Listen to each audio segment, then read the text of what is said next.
We are going to discuss applications of electrochemical series. It is very important topic from examination point of view. इसमें से questions पूछे जाते हैं. तो जो पहली application हम जो पढ़ेंगे about electrochemical series is that it is helpful to let us determine the relative strength of oxidizing and reducing agent. इस सीरीज़ की हेल्प से हमें ये पता चलता है कि कौन सा element is acting as a strong oxidising agent and कौन सा element is acting as a strong reducing agent. Oxidising agents जो वो होते हैं जो रिडक्शन करवाते हैं, रिड्यूसिंग एजेंट्स वो होते हैं जो ऑक्सीडेशन करवाते हैं. इसी के बारे में अब मैं एक्सप्लेन करूँगी.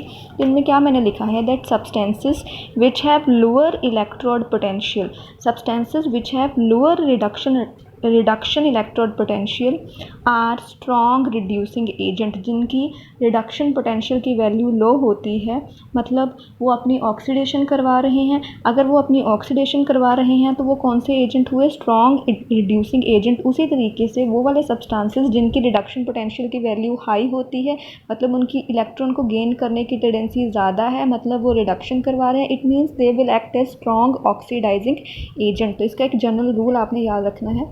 हमें पता है ऑक्सीडेशन का मतलब क्या होता है? Loss of electron.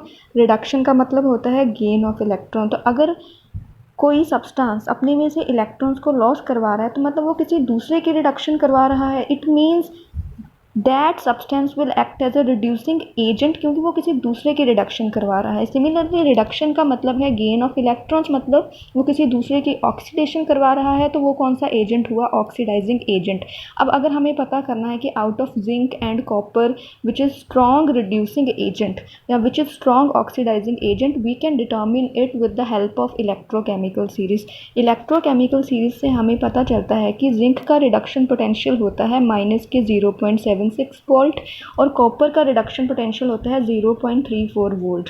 तो out of zinc and copper आप देख सकते हैं कि कॉपर का reduction potential is high and zinc's reduction potential is low. अब जिसका रिडक्शन पोटेंशियल लो है मतलब वो क्या करवा रहा है? ऑक्सीडेशन, मतलब लॉस ऑफ इलेक्ट्रॉन, मतलब it is a strong reducing agent. Similarly copper का रिडक्शन पोटेंशियल हाई है तो मतलब वो रिडक्शन करवा रहा है, मतलब गेन ऑफ इलेक्ट्रॉन्स, मतलब strong oxidising agent. in this way we can find out which substance is the strongest reducing agent and which substance is the strongest oxidizing agent with the help of electrochemical series, because electrochemical series gives us the value of reduction potentials, and by comparing the values of reduction potential we can find out which one is the strongest reducing agent and which one is the weakest reducing agent.